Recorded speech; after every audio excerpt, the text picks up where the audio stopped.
record, kayo po ang nakapangalan dito. At nabanggit ng ating Pangulo yung economic sabotage. So in other words, pag kayo nasampahan ng economic sabotage, kulong kayo kagad, walang bail yan. Kasi kayo ang on record na gumawa ng ghost project.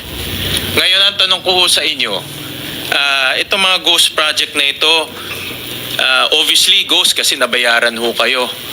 Natanggap nyo ba yung pera na nakuha ninyo? Ito po yung mga project ay nasa sa pilitan pong hiniram sa amin, Your Honor. Ito lang pong ang mga bayad ay pumasok lang po sa account namin. Tapos po agad din pong itinatransfer sa account ni Sally. Kuwarang dumadaan lang po. Sa katunayan po yung passbook ko po ay hawak nila. So yung passbook hawak ni Sally? Yes po, Your Honor. So ibig sabihin, pumapasok sa account nyo, lumalabas ng hindi nyo alam? Ang sinasabi lang po, Your Honor, natawag na lang po na i-confirm na lang po. Kaya, Mr. Revalo, kung di kayo magsasabi ng totoo at isasabi niyo ang lahat, kayo makukulong dito. Non-bailable yan. Nagsasabi po, Your Honor, totoo, Your Honor. So ngayon, ano po ang nakukuha niyong kapalit? May naiiwan po ng konting, may porsyento po. Ilang porsyento? 2.8%, Your Honor. 2.8% sa paghiram ng inyong lisensya? Ang pagkakasabi po nila ay para daw po sa buwis. Para ano? Sa buwis daw po. Para sa buwis? Opo, Your Honor. So, dumadaan yung pera sa inyo, pero lumalabas din po agad, Your Honor, papapunta kayo sa account ni Sally. Pero kayo na nanalo sa bidding? Yun nga po, Your Honor, wala po kayong magawa dahil sa takot, Your Honor, na na baka kayo po ay maipit po yung negosyo namin, Your Honor. So sumasali kayo sa bidding? Po, Your Honor, dahil sa takot na rin po, Your Honor, na kaya wala na po kayong magawa, Your Honor. Oo nga, kayo ang sumasali sa bidding. Sinasabi lang po na salihan po, Your Honor. Ano? Sinasabi po na salihan po, Your Honor, ni Sally. Ano sinasabi lang po niya na salihan ko daw po yun. Salihan mo? Oo, ni Sally po. At nananalo ka? Di ko na po alam, Your Honor. Sila po ang may po na hawak, Your Honor. Si Sally.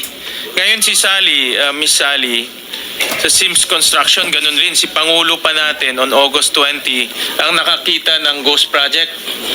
Tama. So ganun rin. Pag nasampahan kayo ng economic sabotage, kulong kayo, non-bailable. Yes po, Your Honor. So dapat magsabi ho kayo ng totoo. Yes, Your Honor. So sino gumawa ho nitong project sa Baliwag, Bulacan? Actually po, ang gumawa po ng project ko sa Baliwag si Engineer Bryce Erickson Hernandez at saka po si JP Mendoza. So in other words, yung ghost project sa Baliwag, Bulacan, ang gumawa ay si Engineer Bryce at si JP Mendoza. Engineer JP Mendoza. Yes, Your Honor.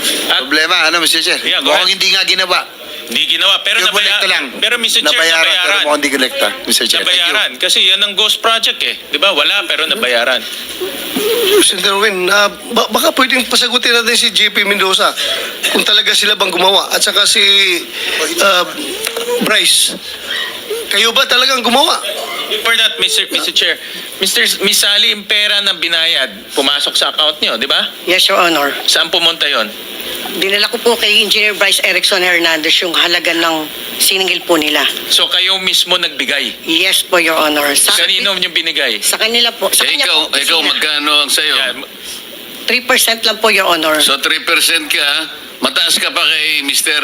Arevalo, 2.8% lang siya. So katapos-tapusan siya pala yung makukulong, siya pa yung pinakakunti ang nakuha, ganun ba? Oo, ganun na ho, Mr. Chair. Ganun na. So magkano binigay niyo, Miss Sally, kay Bryce saka kay Mendoza? Actually po, Your Honor, ang madalas ko bigyan ng pera dyan, dali sa opisina niya, kay Engineer Bryce Erickson Hernandez. Sa rami po ng flood control na ibinid nila, lahat po na yung pinakolekta po nila. Kasi po, sila na po gumagawa ng SWA. Nagpapapirma po sa project inspector. Sila na po lahat yon. Hanggang sa sasabihin na lang nila po, pumasok sa account ko. Sindikato ho talaga Yes, Your Honor. ang gumagawa nito kasi sila rin ang tumatanggap ng project para ma-process yung payment at ibinigay nyo personally sa kanya. Yes, Your Honor. Dito rin kay Mendoza, binigay nyo personally. Actually po, madalas ko pong bigyan ay si Engineer Bryce Erickson Hernandez. Oo. Yeah, Mr. Chair. Kay Bryce, Engineer Bryce, napalido mo Bryce? Hernandez po. Hernandez. Your Honor. Yeah. Yung natanggap mo yung pera galing kay Sally, sinarili mo na lang yun. Wala ka na ibang binigyan? Your Honor, alam po ni Sally yun, binababa niya lang po sa opisina ko yung mga pera, nakakahon po yun, nakasarado po yun. So, sinong binibigyan mo? Actually, hindi ko po binibigay, kinukuha po ni Di Alcantara sa office ko yun. Ito, Di Alcantara, ganito ha. Lumalabas ngayon na parang pinapalabas ninyo na you are the least guilty. At ito mga tauhan mo ang most guilty. When in fact, ikaw ang district engineer. Yes. Walang mangyayari dyan sa distrito mo na hindi mo alam dapat. Because, ganito, you are the hope, head of procuring entity. Di ba? Yes, sir. Being the head of procuring entity as a DA, ikaw lang ang pwedeng magbigay ng papilis doon sa bangko para matransfer ang pera ng DPWH papunta kay Wawaw. At kay Wawaw papunta doon kay Santos. At pagdating kay Santos, na-ingkas niya, binibigay niya ang pera kay Bryce. Sabi naman ni Bryce, pagdating sa kanya, pinapasa niya sa'yo ang pera. Hindi ako maniwala na ikaw ang pipirma mo, buhay mo yan, nakataya sa pirma mo. Tapos, sabihin mo sa akin na yung pera na galing doon kay Bryce, hindi nakarating sa'yo? Your Honor, yes po. Kung papayagan niyo po ko, marami po magte-testify po na noong August 3, nung sila po minumura ko, bakit may mga ganyan. Andiyan po ang project engineer, ang mga hepe po, na umamin po sila na sila po ang may gawa niyan. At si JM Ramos po na nakadiskubre. Your Honor, inaamin ko po na may pagkukulang ako dahil ako po ang huling kumipirma. Pero may mga nakapirma po at sinasabi ko nga po, yung pagtitiwala ko po sa mga tao ko, yun po ang naging kasalanan ko rito, Your Honor. So, ibig mo sabihin, Wala po akong Wala ka talagang wala po akong natanggap, partisipasyon. Gaya nga po. sandali lang. Opo. Wala ka talagang natanggap? Yes, Your Honor. It's your word against their word. Yes, Your Ikaw, Honor. may natanggap ka? Box lang po yun. Actually, hindi ko po talaga binuksan ko ano, pero alam po na pera ang laman nun. Pinakuha po So, yun. pinasa mo doon sa kanya? Senator, Pinakuha niya yes. po. nasa Mr. Chairman. time na tayo kasi I think we need Thank to you, thank vacate the session hall in 15 minutes. Yung pong kanina kay Engineer kay D. Alcantara tayo at kay Bryce Hernandez. Kasi ang sabi ni Bryce Hernandez kanina, pumupunta lang siya sa casino kapag sinasama siya ng boss niya. No? Yan ang sinabi mo kanina. Confirm ko lang kay Henry, totoo ba na ikaw lang ang nagdadala sa kanila? Kaya po sila nagpupunta casino? No, Your Honor.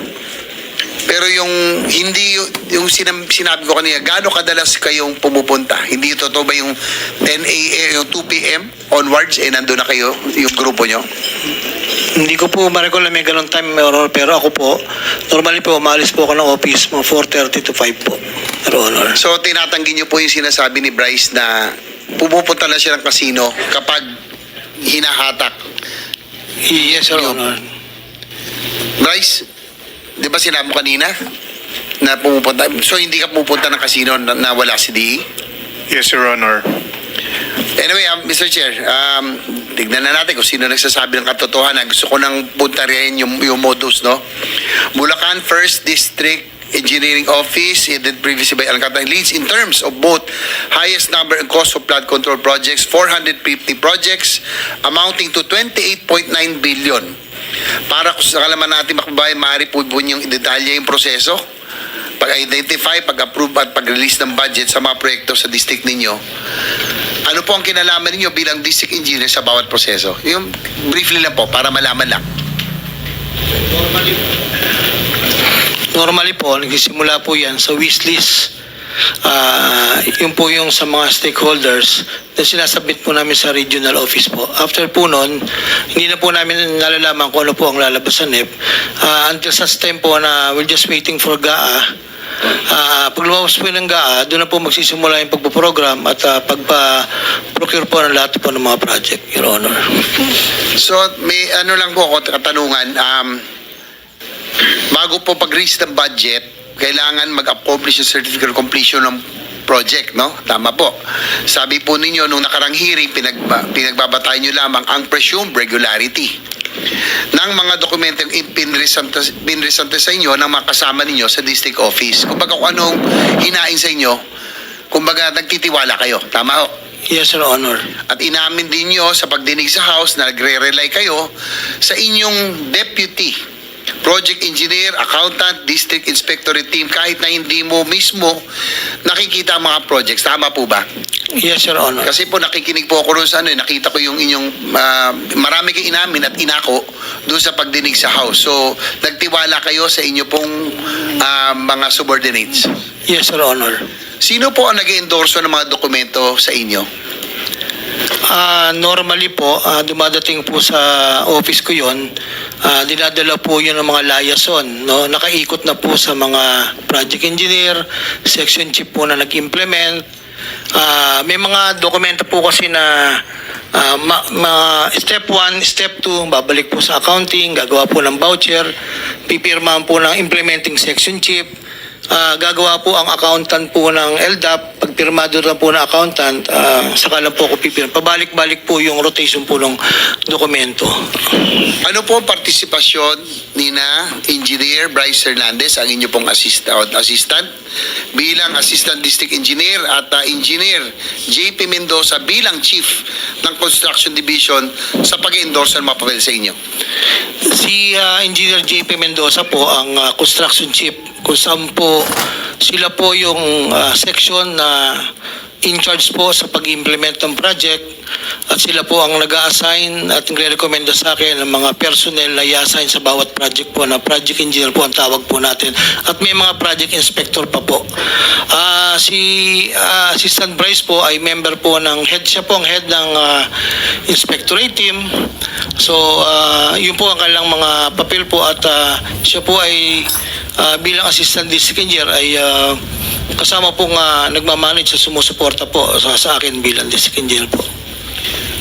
Totoo po ba na doon po sa inyong office, doon sa inyong district office, may in-house contracting?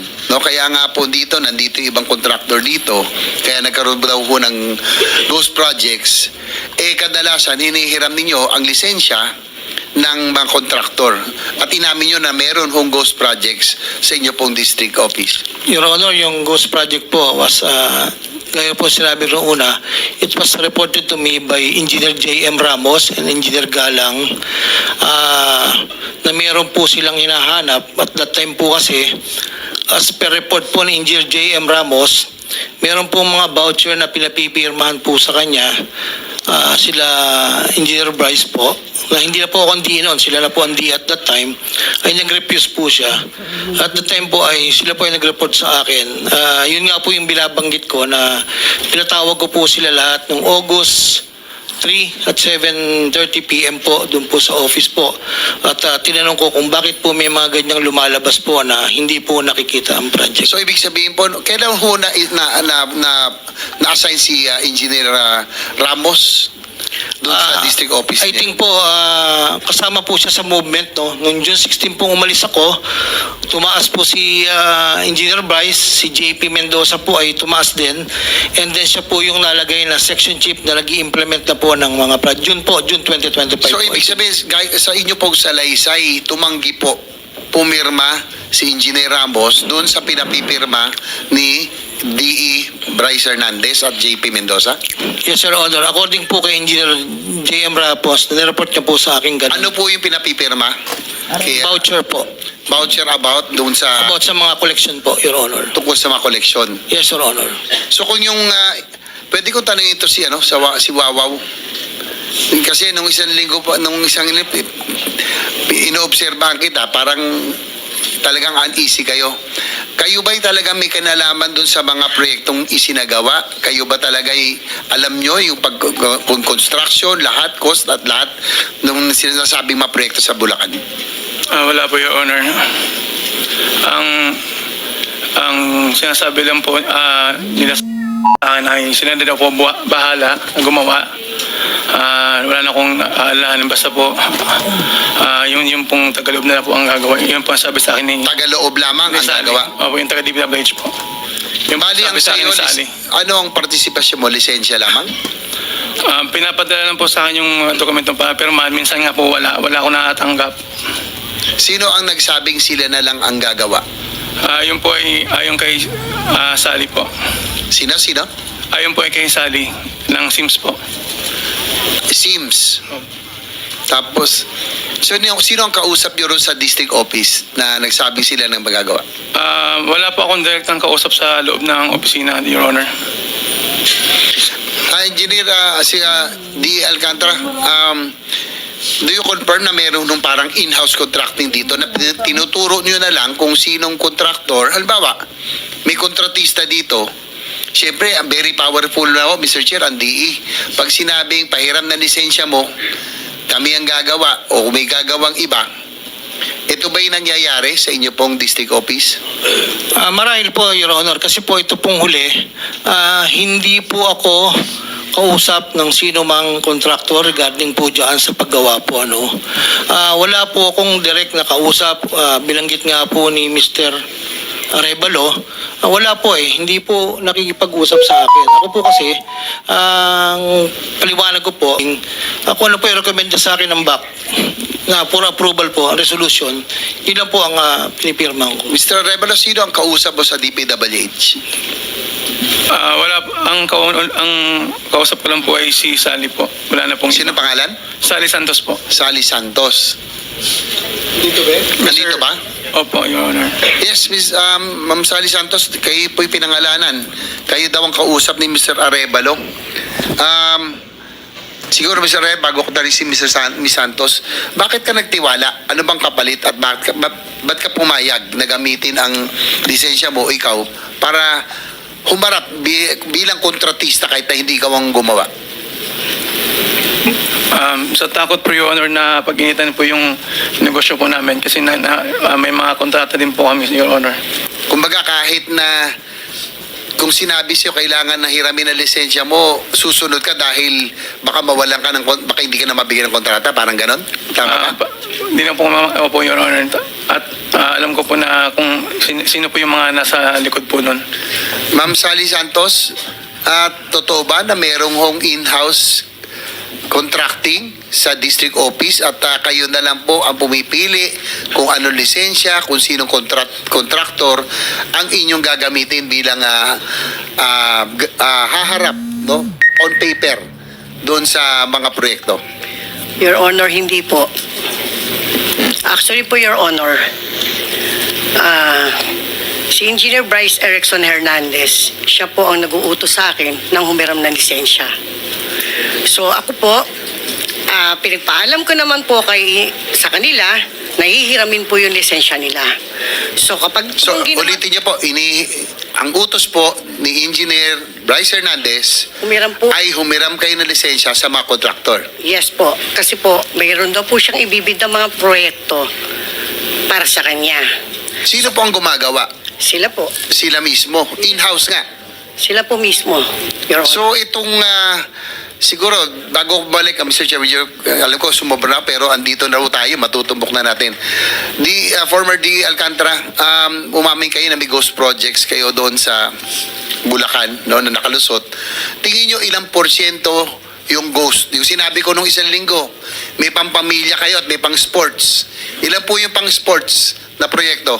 Actually, Your Honor, to be honest, wala pong exact number po no, sa ngayon. Kasi po, hindi na po ako nakakausap ng mga tao ko po doon.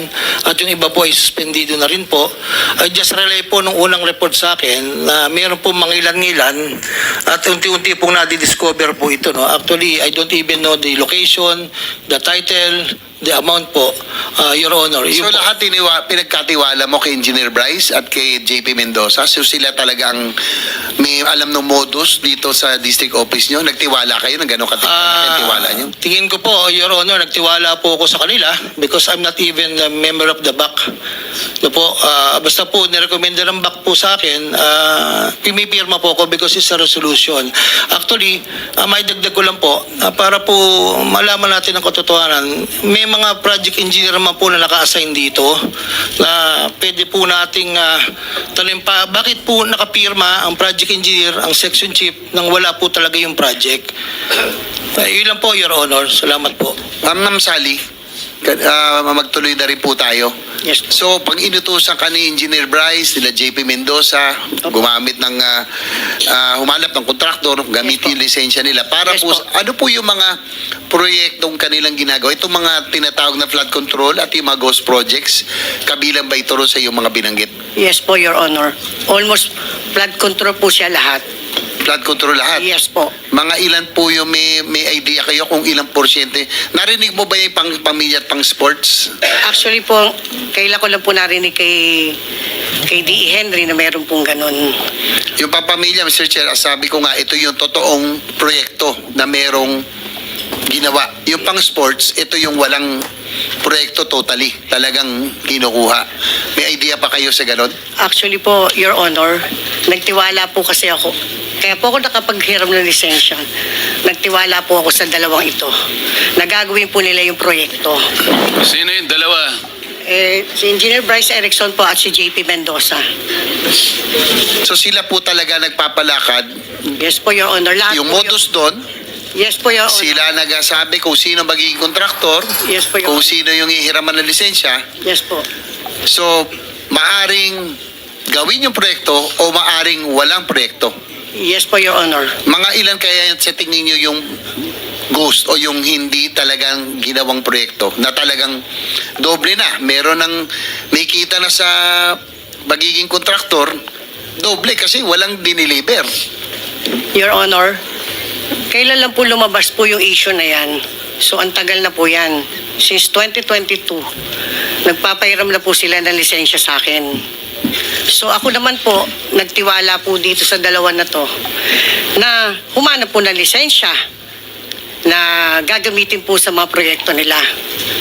Iisipin ko po ba na isa pong opisyal ng DPWH na nire-respeto ay gagawa po ng ghost project? With the indulgence of the gentleman from San Juan, Mr. Chair, bakit ikaw pong inuutusan? Ano ka, katulong? Ano ka, na manghiram ng lisensya? Actually- Bakit? Kasosyo mo yung mga yan? Hindi po, Your Honor. Ano? Isa rin po akong contractor, Your Honor. Kaya nga, bakit Bali po- ikaw? Bakit hindi pa sa dumiretso si Bryce at saka yung Opo. isa doon kay Wawaw? Ako daw po yung pwede niyo pong kausapin para manghiram. Nakikisuyo po sa akin. Siyempre po ako po, may takot din po ako. Kasi nandun po ako sa DPWH, pa project po ako. Kung di naman din po ako susunod sa kanila, paano po ako? So what's Paano in it po for yan you? po ito? Kaya mo ginagawa yun, sinusunod yung utos nila kasi natatakot ka, baka hindi ka na makakuha ng proyekto, ganun ba? Yes, Your Honor. Tuloy, sige pa. Tapos ko lang pa. Engineer Bryce, totoo ba na merong, nakanina banggit may Lamborghini Urus ka? Ang balita, meron ka rin Lamborghini SVJ. Minsan daw, Ferrari ang iyong pinampapasok sa inyong opisina. Parang hindi ka na tinatablan. Pumasok ka, naka-Ferrari at ewan ko lang kung totoo, i-confirm na lang ni D. Alcantara. Sinaway mo raw siya dahil pumasok siya minsan naka-Ferrari. Totoo ba? About the Ferrari po, hindi ko po siya nakita personally. May mga chismis lang po at sinabihan ko po siya na hindi po tayo dapat ganyan po sa ating pamumuhay. Yun lang po, Your Honor. I'll be honest. Engineer Bryce, totoo ba na meron ka ma-Ferrari? Wala po, Your Honor. At yung sinasabi pong Ferrari, actually, nakita ko rin po yun sa opisina. Sa sobrang ganda nga po, pinicturan ko po yun eh. Kanino kaya yon? Upon checking kasi alam ko na rin po ako na baka matanong niyo po. Bukal po ng Bulacan na may-ari si Honorable Willie Villarica po. Hindi man. Anyway, nakikita kasi ba picture o last na Mr. Chair. Mahilig din kayo si Arilo, no? Si DE nakapatek pilit. Yes, Your Honor. Kayo po may patek din kayo. Meron po, Your Honor. RM meron kayo. RM. Your Honor, to be honest, Huwag nyo na ginagamit yung to be honest. hindi po. Meron po ako pero hindi, lang po, yung copy lang po. Ha? Copy. Ano ba yung RM? Richard Mill po. Kala ko rin na magnanakaw eh. Ano? Miss Sally Santos, tinatanong ni Senator JB, merong pampamilya, merong pang-sports. Tama. Yung pampamilya, ito yung merong nagawa talaga sa project. Yes yung pang-sports, ito'y nawala. Yes po, Your Honor. Ngayon, yung sa pampamilya, kung ito ay in-house, sa mga tweet, Engineer Alcantara, Engineer Bryce, ang ginagamit nyo, tao ng gobyerno, equipment ng gobyerno. Di ba? Kayo ang nagko-construct eh. Wala kayong sariling kumpanya, kaya ang ginagamit nyong equipment, mga tao ng gobyerno. Hindi ba? Your Honor, if I may po. Gaya po ng Si nabanggit. Bryce muna, hindi ba? In-house eh. Wala naman kayo talagang construction company, wala naman kayong tao, wala naman kayong equipment. So tao ng gobyerno, equipment ng gobyerno ang ginagamit nyo. Tama. Your Honor, hindi po ako gumagawa ng project. Ano yung in-house? Kanina lang sinasabi. Kagaya po nung nasabi ko po, pag po si SYMS nagdala po ng pera kay DE po, sa akin lang po nilalagay dahil po nasa taas yung kwarto ko, wala pong pumupunta doon. Hindi ba? May sasabihin ka? Gusto ko pong Your Honor, Pero yung sinasabi mo kanina ng argumento mo pirma ka lang ng pirma. Yes ang po. mga tao mo lang gumagawa. yes po, Your Honor. Sinong maniniwala sa iyo na gano'n? Ikaw ang district engineer. Ibig mo sabihin, hindi mo man lang naisip, saka dulo-dulo ng isip mo na dapat paminsan-minsan tinitingnan mo yung project? Your Honor, Pirma ka lang ng pirma? May mga actually Hindi, po. tinatanong kita, maniniwala ba kami na ang isang katulad mo na responsableng opisyal ng gobyerno, papirma-pirma ka lang, hindi mo man lang tiningnan ni minsan? Paano mo kayo mapapaniwala na ang gawain ng isang responsable, kung talaga responsable kang district engineer, hanggang dun lang? Bakit kinuha ka pa ng DPWH kung ganun lang pala? Hanggang dun lang pala ang kaya mong gawin. Your Honor, every Monday po, tinatanong ko po ang section chief. Hindi nga tanong ang gagawin mo, titingnan mo rin para sa ganoon ay matukoy mo kung talagang may nangyayari sa project. Ngayon ang katwiran mo eh. Ay pinamahala ko po sa lahat ng mga tao ko eh. Sino kaya? Sinong tao ang maniniwala sa ganong klaseng pangatwiran? Yung sagutin mo. Your Honor, yun po kasi yung protocol po ng mga sistema po. Yun ba yung protocol, Yusek Kati? Opo. Yun ba?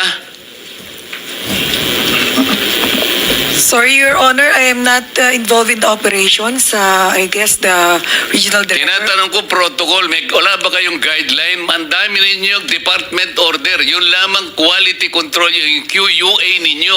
Maliwanag na maliwanag. Yung QUA nandun sa inyong central office. Yun ay hindi makakawala sa responsibilidad. Titingnan nyo, susuyurin ninyo, hihimayin nyo yung project. Kaya tinatanong ko, yun ba yung protocol? Tapos sasagutin mo hindi ka kasali rito? Yun ba yung protocol? Yes, Your Honor. Yun ang protocol na hindi siya tumitingin? Kaya sabi niya kanina, pinamahala niya sa mga tao niya, basta siya nandun lang pirma ng pirma. Is that the protocol? Hindi po, Your Honor. Ha? Hindi po, Your Honor. O yun. Salamat. Mr. Chair? Senator Servin, meron kang itatanong.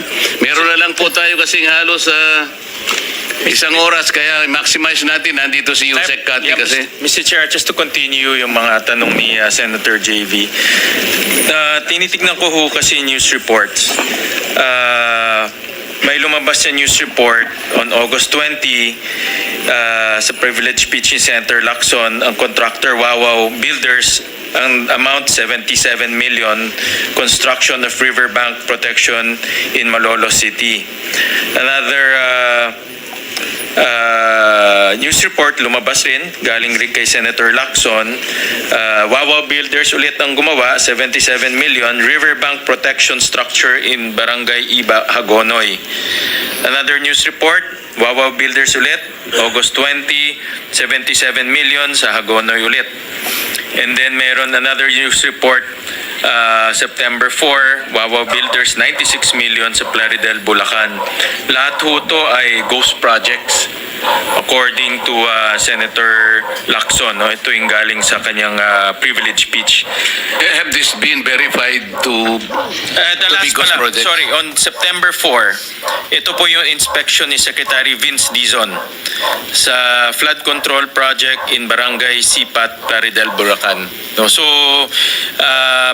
in kay Secretary Dizon is validated. He personally went there. So, Nandito ba si Dr. Pericles ba to? Pericles. Pericles po, Your Honor. Pericles, okay. Yes, sir. Dapat may issuean ka ng immigration lookout bulletin kasama si Engineer Arthur Escalante, Attorney Herbert Matienzo, Doris Gatcho, Attorney Marco Maat. Why? Ayon sa Commission on Audit Report, meron kayong under collection at 258,073,200. Kasi before May 12, 2022, bago may pasa yung RA 11711, ang kinokolekta ninyo bilang license fee sa mga contractors na nag-apply sa inyo ay 100 pesos lang. Tama. Pagdating ng May 12, 2022 onwards, dapat ang kinokolekta nyo is 5,000. Pero bakit hanggang ngayon 100 pesos pa rin kinokolekta nyo? So short kayo, nasi-short change nyo ang gobyerno ng 4,900. Kaya nga may deficit kayo ng 258 million ayon sa Commission on Audit Report. Pakisagot lang, nasaan itong 258 million? Yes, Your Honor.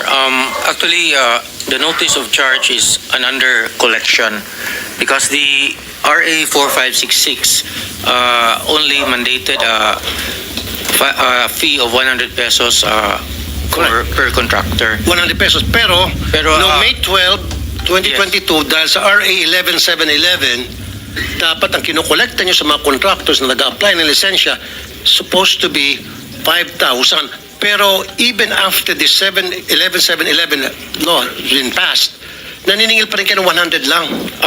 Your Honor, May resibo ako, may mga ebidensya ako na 100 pesos lang kinokolekta nyo. So meaning, may nagbubulsa ng 4,900. no, actually, Your Honor, the real collection is only 100 pesos because everything goes through the portal.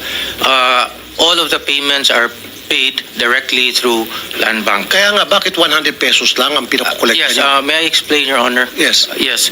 Actually, when the law was changed, so it also mandated that IRR of RA 4566 would also be amended. So the IRR was already approved by the CIAP board and forwarded to the Office of the President for approval.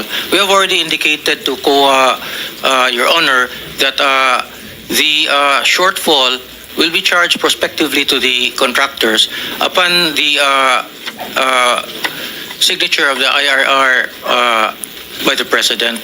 Because in the old IRR, it is the schedule of fees are mentioned. Teka muna, bakit kailangan pa ng IRR? Di ba yung lumang batas, that should have been superseded by the new law, the RA 11711? Because this is the new law. Ito yung bagong batas na nagsasabing ang collection na dapat hindi na 100 kundi 5,000. But you still kept on collecting 100 pesos despite the fact na meron ng batas na nagsasaad na dapat 5,000. Pero 100 pesos pa rin kinukolekta nyo doon sa lumang batas. And then sabi mo, para makolekta kayo ng 5,000, para masunod itong 11711, kailangan mo na ng IRR? Ba't kailangan ng IRR? para sundin nyo itong batas na RA 11711 na nagsasabing kailangan mangolekta kayo ng 5,000 per contractor na nag-apply na lisensya sa inyo, kailangan mo na ng IRR? The RA 4566, Your Honor, is covered. Yung RA by 4566, yan yung lumang batas. Yes, Your Honor. So meron ng bagong batas that should have superseded by 11711. That's why, Your Honor, a new IRR was made. I still don't get it. A new IRR from the old RA? Or No, we amended the old IRR as well, Your Honor, and it's supposed to be, okay, sige. it's supposed to be forwarded to the Office 22. of the President. Ngayon, 22, 3, 4. For 3 years, hindi nyo matapos-tapos yung IRR na yan. No, it's actually already in the Office of the President, Your Honor. Kaya nga, bakit hanggang ngayon, hindi pa nagawa-gawa yung IRR? No, the IRR has been submitted to the Okay, Office when of the was it President submitted? for approval. When was it submitted? Yeah, it was submitted to the CIAP board for approval, and the CIAP No, board when was it submitted to the CIAP board? last year, Your Honor. Last year, 2024.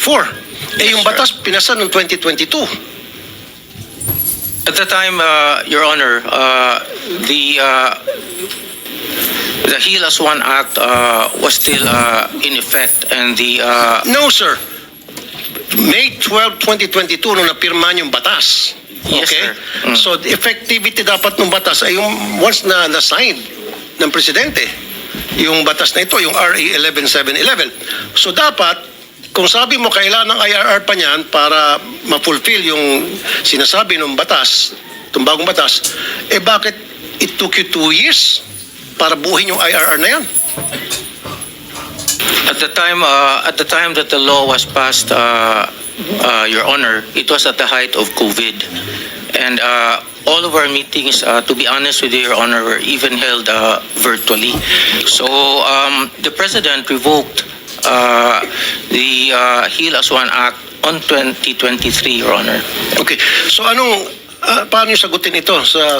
Actually, Your Honor, we have already answered COA that we will collect this prospectively from the contractors to cover for the shortfall. So, when are you going to collect this from the contractors? As soon as possible, Your Honor. Okay. So, wala namang provision sa 11711 or 4566 na nagsasabing kailangan ng IRR. But we have an IRR, an existing IRR, Your Honor. Hindi nga yung 4566. Meron bang provision doon na nagsasabing kailangan may IRR? Well, we are covered by an IRR, Your Honor. No, kaya nga, doon sa batas na yon, yung 4566, kasi palagi mo ako dinadala doon sa lumang batas eh. Ako dito sa bago, ikaw palagi kang bumabalik sa luma. Meron bang provision doon na nagsasabing kailangan magkaroon ng IRR? Your Honor, it was actually advised. It was actually advised by our lawyers at PCAB, and No, kung advice ka ng mga lawyers, then your lawyers should know better na self-executory yun. No need for RIR. well, we passed an IRR, Your Honor. No, because- sir. Wala nga doon sa provision na kailangan ng IRR. Self-executory yun. So therefore, you could have just executed it na kolektahin na kung ano nakasaad sa batas ng 11711 na dapat 5,000. Binabalikan niyo palaging luma eh. And then you have to come up with an IRR and submit to the president and wait until now para tapos kolekta kayo ng kolekta ng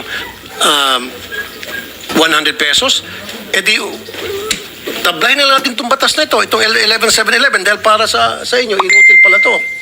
Kailan pa mo ng IRR at kailan pirmahan pa ni Presidente yung IRR para may patupad itong 11711. Is that what you're saying?